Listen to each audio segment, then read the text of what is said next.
Friends, welcome back to Sai Surya cooking channel.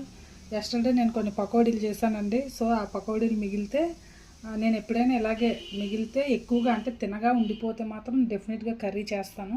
So నార్మల్గా అంటే ఉట్టి పిండితో వేసినవి కొన్ని ఉన్నాయి, అలాగే ఉల్లిపాయలు వేసి చేసినవి కొన్ని ఉన్నాయి. సో ఆ పకోడీ కర్రీకి కావాల్సిన ఐటమ్స్ అండి: సన్నగా కట్ చేసి పెట్టుకోండి ఒక కప్పు ఆనియన్స్, కొత్తిమీర కట్ చేసి పెట్టుకున్న, అల్లం వెల్లుల్లి పేస్ట్ దంచుకున్న, టమాటా ముక్కలు, తర్వాత కొద్దిగా పచ్చిమిర్చి ముక్కలు, కరివేపాకు చిన్నదే, అంటే వేసి వేయలేనట్టుగా చాలా చిన్నదండి చింతపండు. చూసారా, ఒక చిన్న చాక్లెట్ అంత సైజు తీసుకోండి. ఓకే, ప్రాసెస్ అయితే స్టార్ట్ చేద్దాం. స్టవ్ వెలిగించుకొని ఒక కళాయి పెట్టుకుందాం. ఓకేనండి, ఆ కళాయి హీట్ ఎక్కింది కదా, ఇప్పుడు ఆయిల్ వేసుకుందాం. 2 టేబుల్ స్పూన్ అంత ఆయిల్ వేసుకోండి. 2.5 వేసుకున్నా ఏం కాదు, ఎందుకంటే పకోడీ కర్రీ కొంచెం ఆయిల్ ఎక్కువ ఉంటే టేస్ట్గా ఉంటుంది కదా. ఓకేనండి, వేడెక్కింది కదా, ఇదిగో ముందుగా కట్ చేసి పెట్టుకున్న ఆనియన్స్ వేసుకుందాం. సన్నగా తరిగి పెట్టుకుంటే, అంటే కొంచెం ఆనియన్స్ ఉల్లిపాయ ముక్కలు ఎక్కువ వేసుకుంటే పకోడీ కర్రీ బాగా ఉంటుంది రుచిగా. మనకి పకోడీలు తక్కువగా ఉన్నాయి అనుకోండి, అప్పుడు ఉల్లిపాయలు ఎక్కువ వేసుకుంటే కూర కలిసి వస్తుంది అందరికీ కూడా. ఇలా ఆనియన్స్ ఎక్కువ వేసుకుంటే అందరికీ కూడా కర్రీ బాగా సరిపోద్దండి. చూసారా, ఆయిల్ కొంచెం ఎక్కువ వేసుకోవాలన్నాం కదా, ఆనియన్స్ ఎక్కువ కట్ చేసుకున్నాం కదా మనం. అలాగే కొద్దిగా కరివేపాకు ఒక 2 రోజులు. నెక్స్ట్ ముందుగా కట్ చేసి సన్నగా తరిగి పెట్టుకున్న పచ్చిమిర్చి, ఇవన్నీ కూడా వేయించుకున్నాం. ఓకేనండి, దంచి పెట్టుకున్న అల్లం వెల్లుల్లి పేస్ట్ కూడా వేసేసుకున్నాం కొద్దిగా. ఇవన్నీ కూడా బాగా గోల్డ్ కలర్ వచ్చేలా ఫ్రై చేసుకోవాలండి. ఓకేనండి, కొద్దిగా పసుపు వేసుకుందాం. నెక్స్ట్ కొద్దిగా జీలకర్ర పొడి ఉంది. నెక్స్ట్ కొద్దిగా ధనియా పౌడర్ వేసుకుందాం. జీలకర్ర పొడి, ధనియాల పొడి వేసుకున్నాం కదా, ఇప్పుడు కారం వేసుకుందాం. నెక్స్ట్ ఒక 1 స్పూన్ ఫుల్గా కారం వేసుకోండి. ఇవన్నీ వేయించుకొని ఒకసారి కలుపుకున్నాక ముందుగా కట్ చేసి పెట్టుకున్న టొమాటోస్ కూడా వేసుకోండి.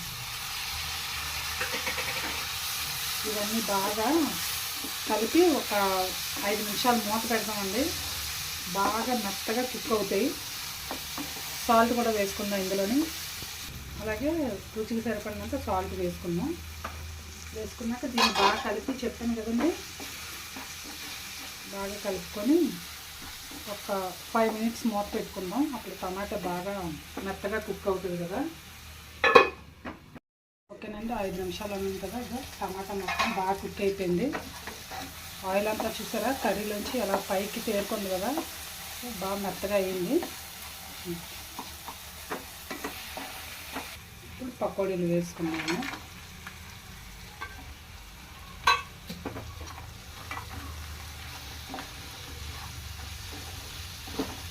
పకోడీలు వేసుకున్నాం కదా, ఇప్పుడు ఒక గ్లాస్ వాటర్ పోసుకుందాం.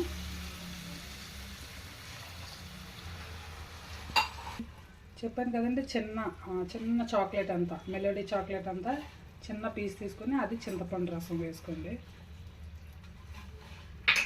ఇంకొద్ది వాటర్ వేసుకుందామండి, అంటే పకోడీలు కొంచెం బాగా మునగాలి కదా, కర్రీకి మెత్తగా అవ్వాలంటే గ్లాసున్నర వేసుకోండి వాటరు. ఫైనల్గా గరం మసాలా పొడి వేసేసుకుందాం. ఒక 1 స్పూన్ వేసుకోండి. ఓకేనండి, ఇదంతా బాగా కలిపి ఇంక మూత పెట్టేసుకుందాం. మూత పెట్టుకొని ఇంకొక 5 నిమిషాలు అయితే కర్రీ రెడీ అయిపోద్దండి. ఓకేనండి, 5 నిమిషాలు అయింది కదా, చూద్దాం. కర్రీ రెడీ అయిపోయింది, చూసారా, పకోడీ కర్రీ రెడీ అయిపోయింది. స్టవ్ ఆఫ్ చేసుకుందాం.